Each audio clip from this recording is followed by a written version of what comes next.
Good day, people. It is the 2nd of October 2023, and as you see, it's autumn is in full swing now. Look at this. Children's playground, little park area.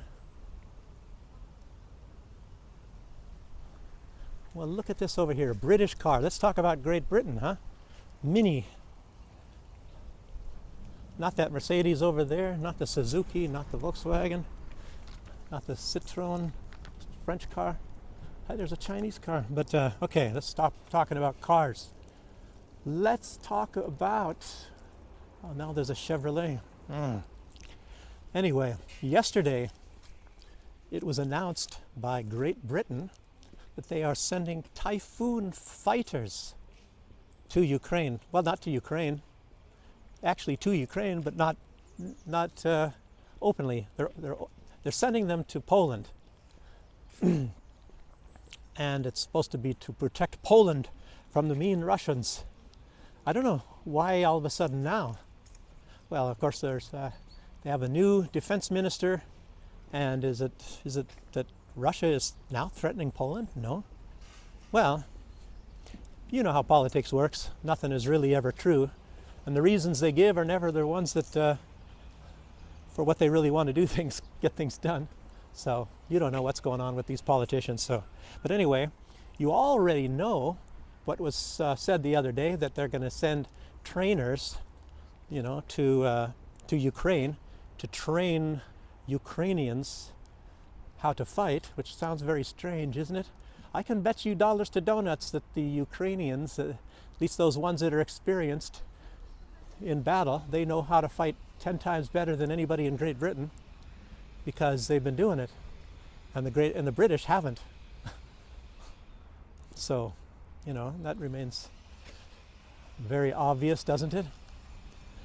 As soon as they dropped the NATO tactics and started using their own tactics, the Ukrainians were much more successful. Gee, what does that tell you? It tells you the West is lost if they ever have any major confrontation. At least they'll be lost at the very beginning until they realize that their tactics don't work, and they have to adapt. You know, the whole reason is they haven't fought any real battle, any Western country, since World War II, really. Think about it. And in the meantime, they came up with their little plans and strategies, and of course none of them thinking, oh, let's do it, we can do it better if we do this. And nothing has ever really been tried against any real enemy, just some goat herders and school teachers with pickup trucks in Afghanistan or Iraq, you know, some real formidable people that have no body armor and only a couple rifles.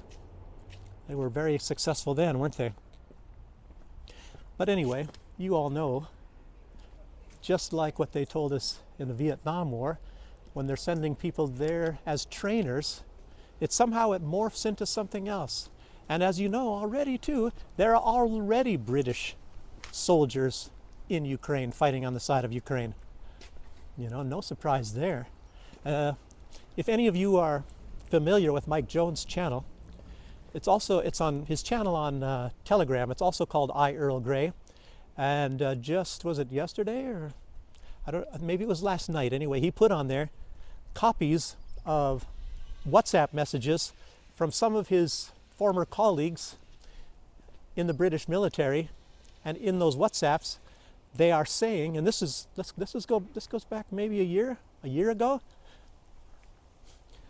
Some of them are saying that they're getting sent, not that they are going voluntarily, but that they are getting sent to Ukraine to train on javelins, train the Ukrainians on javelins, or for any other reasons. So in other words, that must be regular army. And we all heard, and this is very strange, because this was just, like a week ago, when it was put out. There was the commander of a Russian scout team, and he had revived at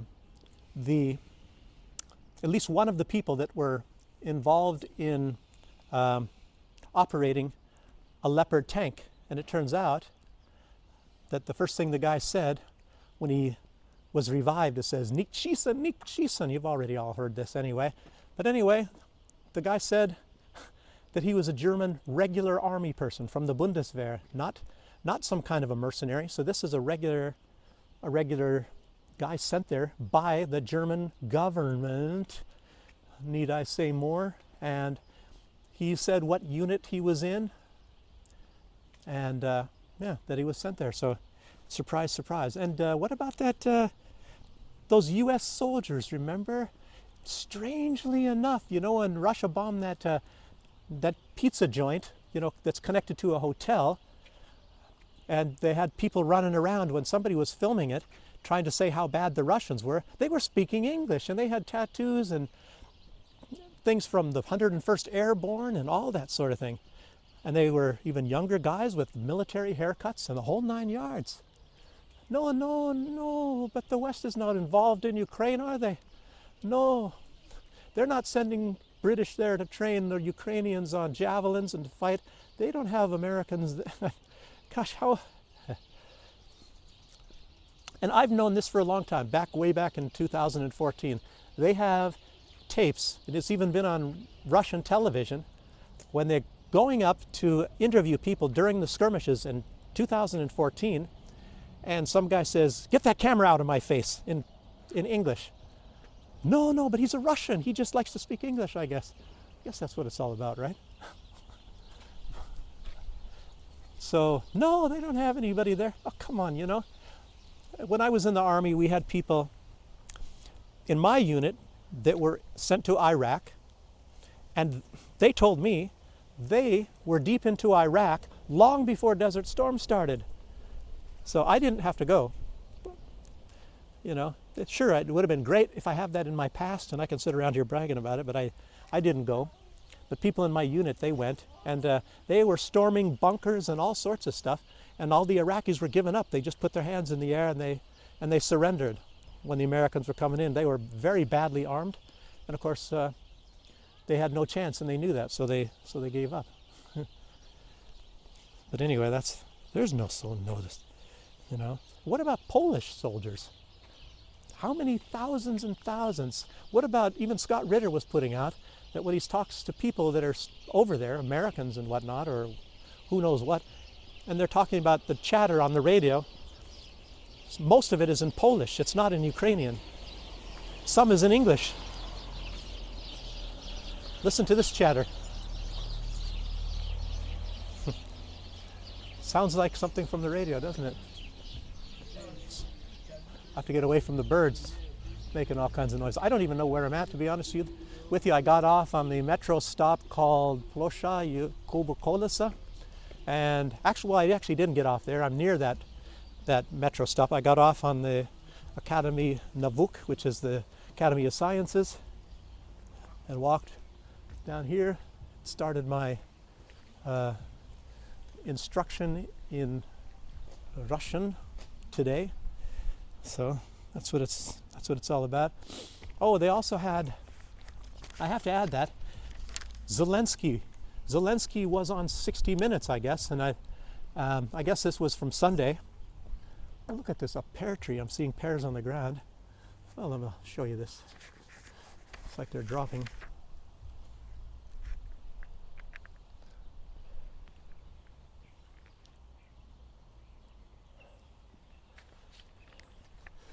Oh, I love pears. I should pick some up. Maybe I will. Maybe I'll come back.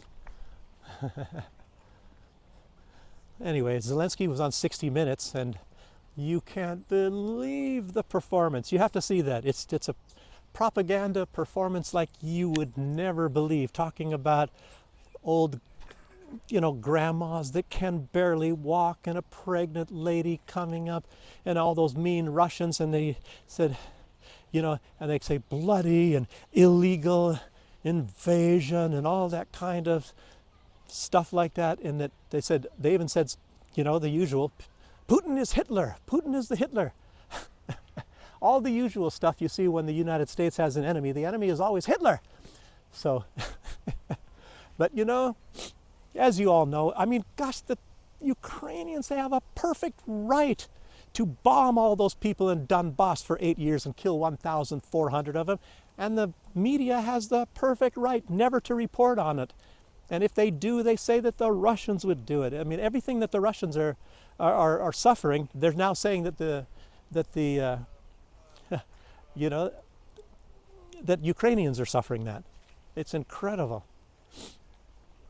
And I also saw, believe it or not, I saw a video. It was on the internet. It was on Russian internet. I probably couldn't find it. You know, and when you're watching it, you don't know what it is anyway, unless you know where it's actually really at, and you have to understand Russian, which I don't. So, but apparently this was in 2014, and it was not in Odessa. It was not in Odessa. Remember when they burned all those Russians in that one building? They burned them alive, and they were cheering and clapping and how happy they were. And a lot of those people in Odessa are Russians, of course, but you have this group.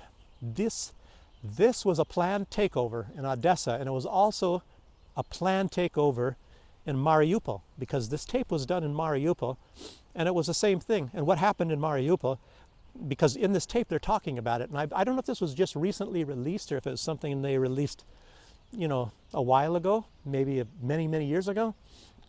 But what it shows is these, what do you call them, right wing or Nazis? Just call them Nazis. Nazis shooting and killing people on the streets. People are running away, but they're shooting them, and they killed hundreds of policemen that were pro-Russian. So the whole idea was to eliminate all of the police that were pro-Russian. And it's just like in Bucha or any of these places, you know, you're not going to be a policeman unless you are pro-Nazi. So, and that was put out. I mean, Scott Ritter even said that if you want to be a policeman, you have to be pro-Nazi in Ukraine.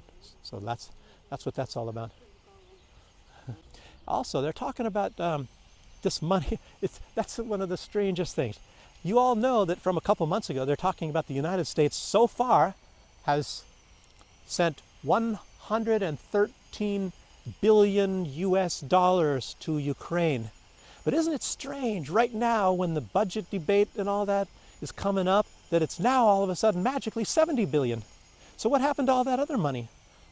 So it's obvious why they're doing that, you know, to make you think, oh, we didn't send that much money there. It hasn't been costing us that much, so let's send some more. And of course, Zelensky is there in Washington begging for 24 billion US dollars from, it's not from the taxpayers today, it's from your children, your grandchildren. That's who's going to be paying that. As a matter of fact, since most all the world is connected to the US dollar as the world's reserve currency, everybody has to pay part of that.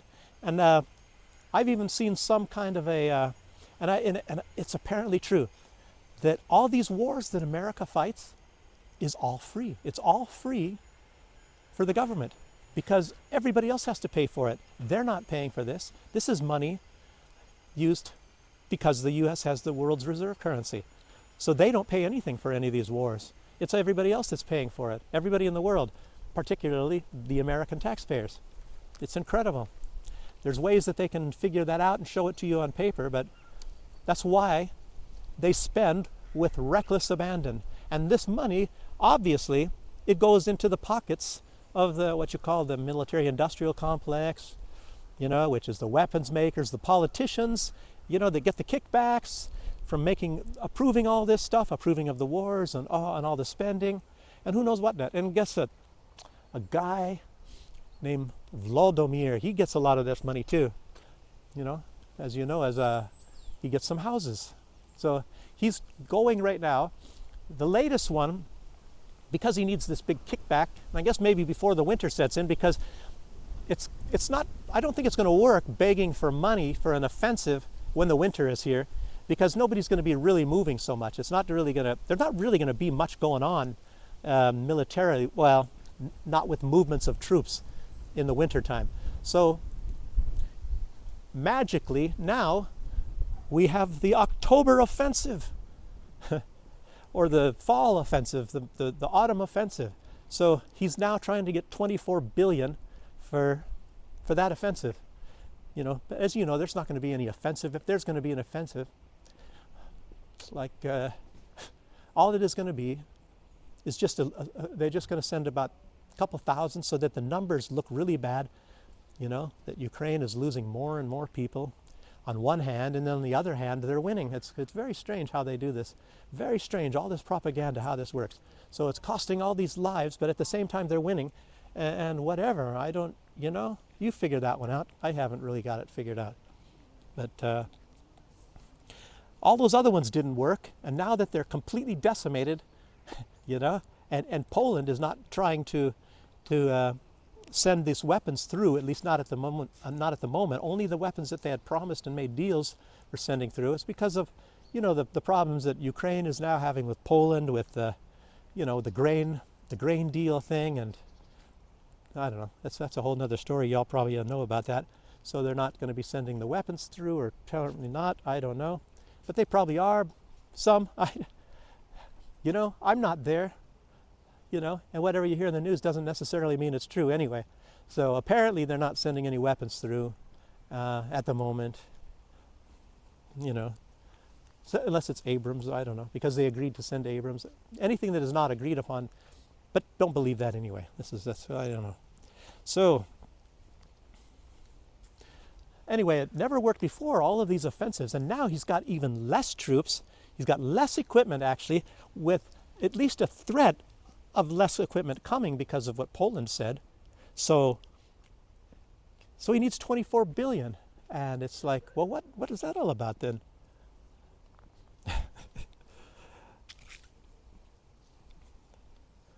Well, it's all money laundering, as you all know.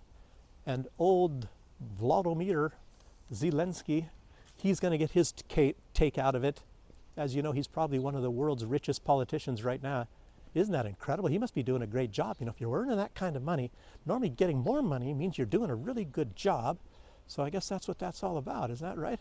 And then you've got to think about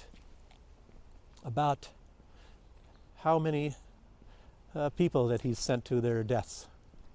And I tell you, I don't even like to make jokes about this because this stuff is so, you stop and think about this, what these people, it's not just him.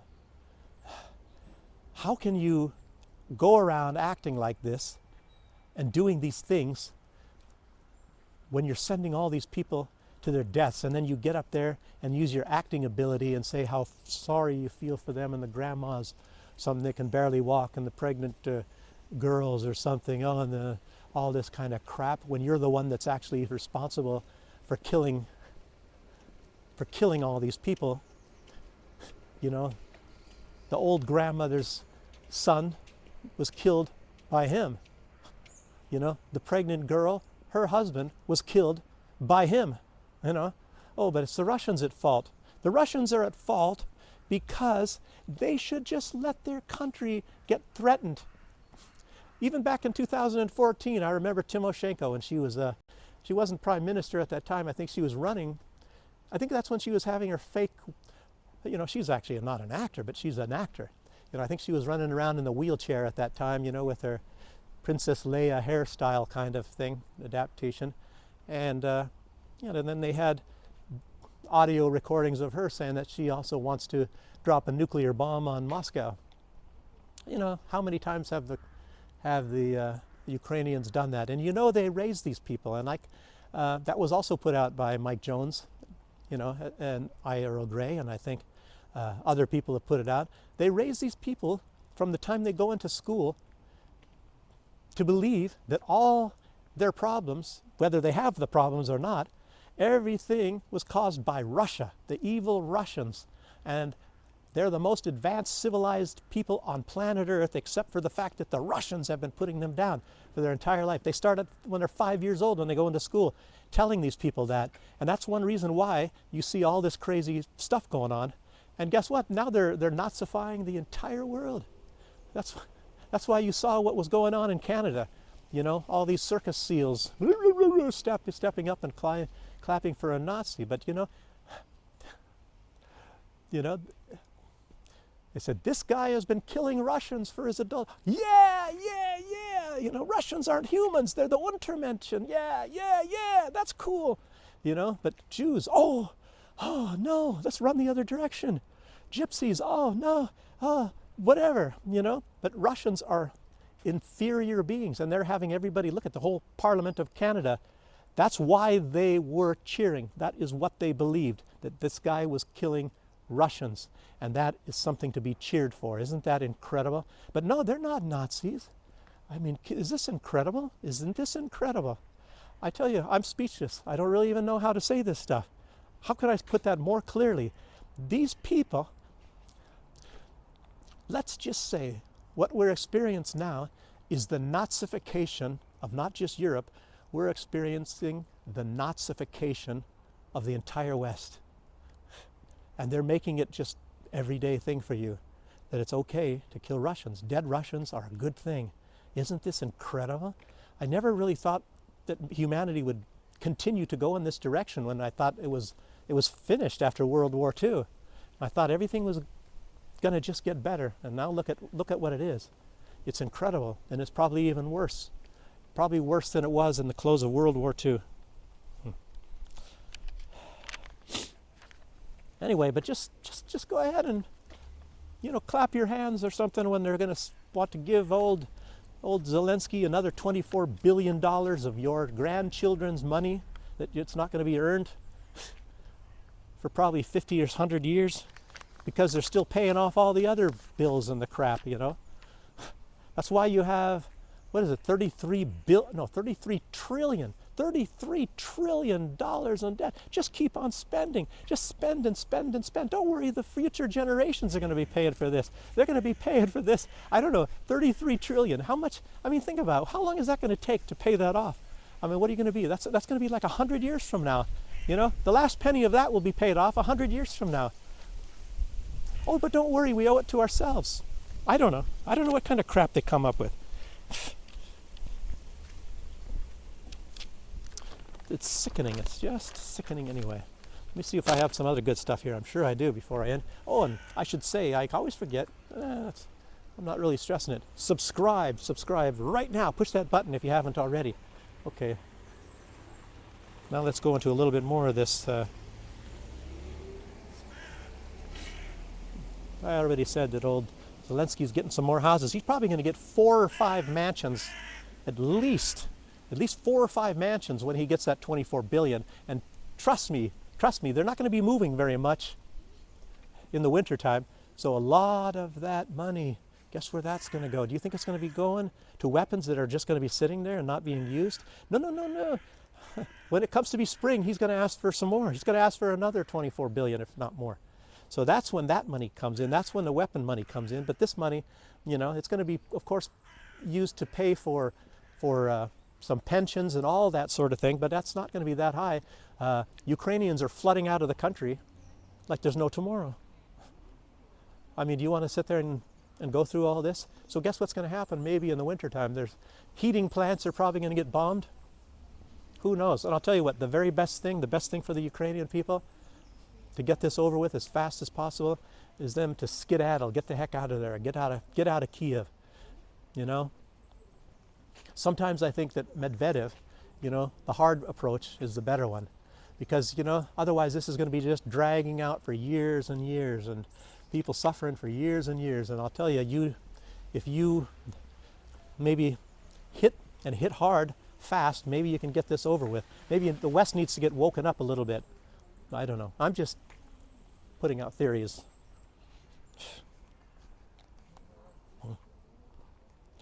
Yeah, but we can just keep waiting for, I think, pandemic 2, that's supposed to be coming very soon, isn't it? They're already starting in some other places. Wear masks, social distancing, maybe lock you up in your house, who knows? So get that one going, and then you're gonna start getting further and further in debt. And inflation will come some months after that, like it was this time as well. 2,000 people or so, maybe a little bit more, they'll get filthy, filthy rich, more into the billionaires sort of a deal. Oh, look at autumn here. Look at this, some nice trees, I'll show you.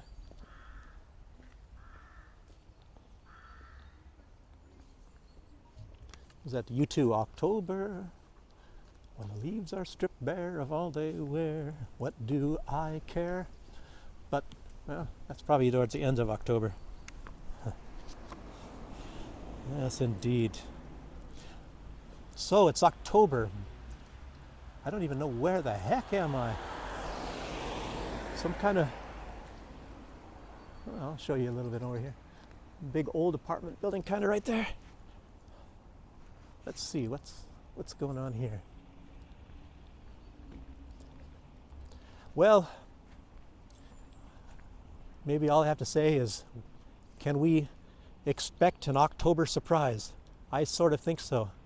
I suspect we're going to have some kind of a surprise coming in this month. And some people are predicting something very bad. Not that it's necessarily in this month, but I'll tell you, Marjorie Taylor Greene is saying these people are having us run full speed into World War III. And look at what Great Britain is doing. I mean, they got to have a new Secretary of Defense, says we're going to send the Navy. That's one thing I forgot to say. They're sending the Navy in there to the Black Sea as well. I'll tell you what. If it was me and I was in charge in Russia, I would say, I would give them a warning right away. You send those to the Black Sea, they're going to get blown up. We're going to blow up your ships. Just take that as a full warning. You send them there, we're blowing them up. That's all there is to it. And I'd start saying, okay, these spy planes that the US is using, flying them over the Black Sea area so that Ukraine can use these things to target civilians inside of Russia and bomb the marketplace and Donbass and all that. I'd say, well, you send them again, we're going to shoot them down. You know, all these escalations by the West, Russia has to step up a little bit and say, okay, well, then we're going to do a little bit of escalation on our own. You know, what do they call the Monroe Doctrine? You know, the Monroe Doctrine is Monroe Doctrine. You know, you stay out of our area, we'll stay out of your area. But that's not happening. That's not happening. The United States does not respect the Monroe Doctrine. What was he? Was he the 8th president of the United States, I believe? I'm not positive. But that means Monroe Doctrine was essentially, you know, you stay out of our hemisphere, we'll stay out of yours. So what's the USA doing over there and all their puppet states? You know, and even if the puppet states of the United States were there, the United States should say, okay, well, that's not our hemisphere, we're staying out of that. You know, and I'm sure Russia would respect the other side of that too. They would stay out of the hemisphere over there. But that's not going to happen. In any case, I guess, let me put something out here. Possibly the end of this week. One of the projects that I was telling you about that I'm going to be involved in, that's going to take to the airwaves maybe. It'll be very small at first, of course, because it's just starting from zero. And we'll be talking outside in the Minsk area about geopolitics. It'll be much like I'm doing now. I might even have to send a message out on this channel, and maybe I will slow this down, maybe just do it once a week, and the other one will probably be twice a week. Besides the fact that now I'm in classes, just started today. I was thinking it was going to be twice a week. Turns out it's going to be 5 days a week. So, wow, I wonder what that bill's going to be. I haven't even paid it yet. They said, come for the first week, see how things go, and then decide. And I'll bet the cost is going to be something that I have to be sitting down before they tell me. I don't know. So that's about all I have to say about that. But the other project, it was supposed to also be starting the beginning of October, but hasn't started. But it's very possible that when the word comes out, that it comes out actually kind of quickly. I might get told and then come in a day or two later, and then another couple days later. That happens. But like I said, I'm kind of sworn to secrecy on that one. I don't know if that's any big deal, but I gave my word, so I'm just saying it's a project, and I can't say who and where that's all about. But if it really does take off and it really does work, sometimes, you know, when things take so much longer than what they tell you to, you start to become skeptical and say, well, is this really a true deal? So that's why I'm saying you that, because it may not come about. But the other one looks like it is. So In any case, I should end right now. And I appreciate that you joined me. And I'll see you on the next one. Thanks again. Bye-bye.